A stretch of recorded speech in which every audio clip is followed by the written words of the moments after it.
Hi, so this is pretty much my story. My name is Crystal. Started when I was about 6 years old. I am now 17. At 6, my dad died, which I did not know how to accept. I did not know how to handle it.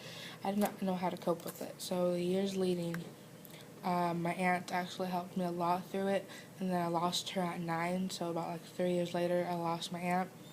So after that, I was really like looking for something to help me cope, and I kind of gave up on life.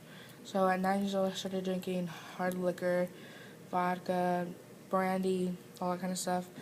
Um, it helped for 3, 4 years, and then at like 14, I turned to drugs.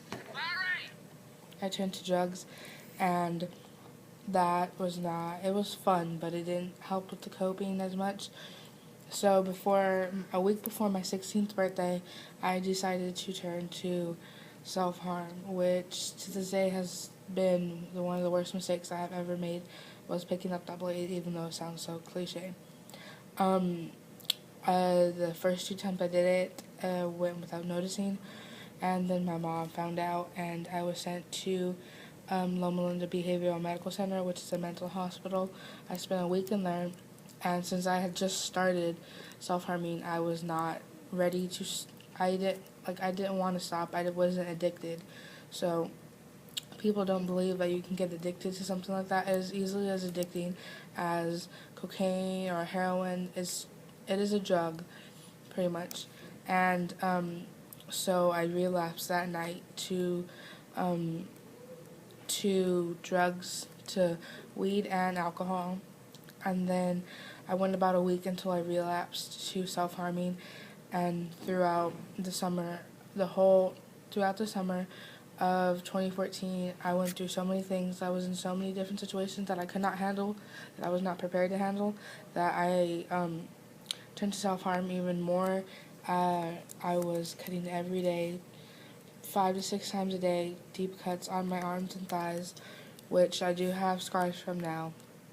And I am not ashamed of my scars. They show me that things do get better, because I have stopped since like July. I have not self-harmed on my arms.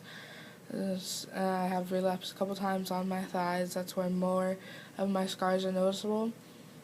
And people see my scars, they don't question it, they don't think anything of it. I don't get many questions or looks. I think they just see it, and they just pretty much see me as emo, because that is what you are stereotyped as if you are a cutter or self-harmer at all. And throughout that summer of 2014, I had so many suicidal thoughts, and the from 6 to 16, those 10 years really dug a really deep hole that I could not climb out of within those 10 years. Um, so many things changed, and I changed a lot with it. So I hit my bottom, my deep bottom, that summer, and I decided that even though I had 2 reasons to live, which are still my reasons to live now, that this was like my way out. Like, I needed my way out. I was there for everybody, so I needed to be able to like give myself peace and pretty much stuff like that. So I actually considered suicide 3 times, really a lot, and I actually had a suicide attempt that I have scars from, and it obviously did not work. I did not commit suicide. So I continued going on, and things continued to get darker and harder, and the light was farther to find. But then I moved with my brother, and things changed like a lot, like really drastically for the better, pretty much. And that's when I decided to stop, and I have relapsed a couple times, as I said, on my legs. But since I have not on my legs for about maybe a month or two, which is kind of hard. It is like kicking any other drug. You go through withdrawal, and the withdrawal is really, really bad. And I feel like recovering from self-harming is harder from drugs, because mostly when you decide to consider self-harm or are doing it or suicidal, you are alone. Nobody knows. People might know what you're going through, but they don't know what you're going through emotionally, which is the harder part of the self-harm.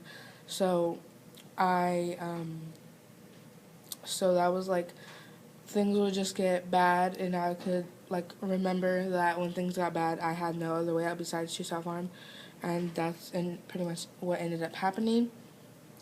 But now I am about a month and a half, almost 2 months clean, which is, well, for my thighs, and about 8.5 or maybe 9 months clean for my arms, which is where I would really desire to.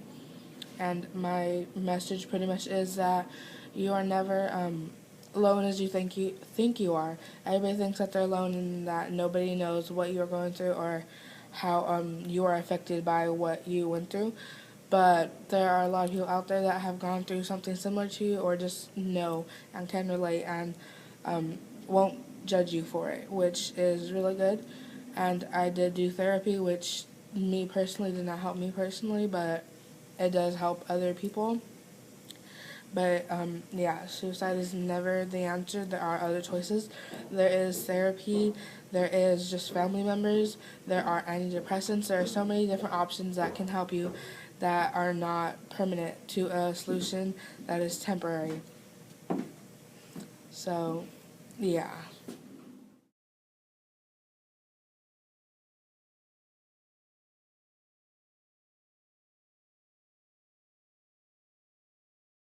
Hi, I'm Monica, and I'm going to finish this off by telling you guys my experience of being bullied and being a bully. That happens a lot because when you're a bully and you're bullying someone else, they're going to end up coming back at you and doing it the same way. And this all started maybe around 6th grade, that I started bullying people because I was mad at myself that I was doing bad in school and my parents were attacking me, and I was just mad at my whole entire family because they seemed like they didn't care. So I was just like, so I bullied, and I said all these mean things. I posted things on Facebook, and I had a MySpace back then, so I posted things on there, and it was just, people should never bully. I put harsh things. I made people cry, made people hurt themselves, and that's not a good feeling, knowing that you're hurting someone else. But I wanted them to, at that time, I wanted them to hurt because I wanted them to feel like what I was feeling and being hurt. But after, when I started high school, like middle school, I was just doing it all the time, just being so disgusting and nasty, and just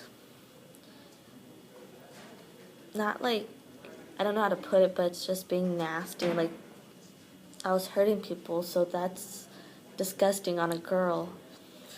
And so once I got out of middle school, I turned everything around and stopped and just like started caring for people and just changed my whole entire attitude towards people.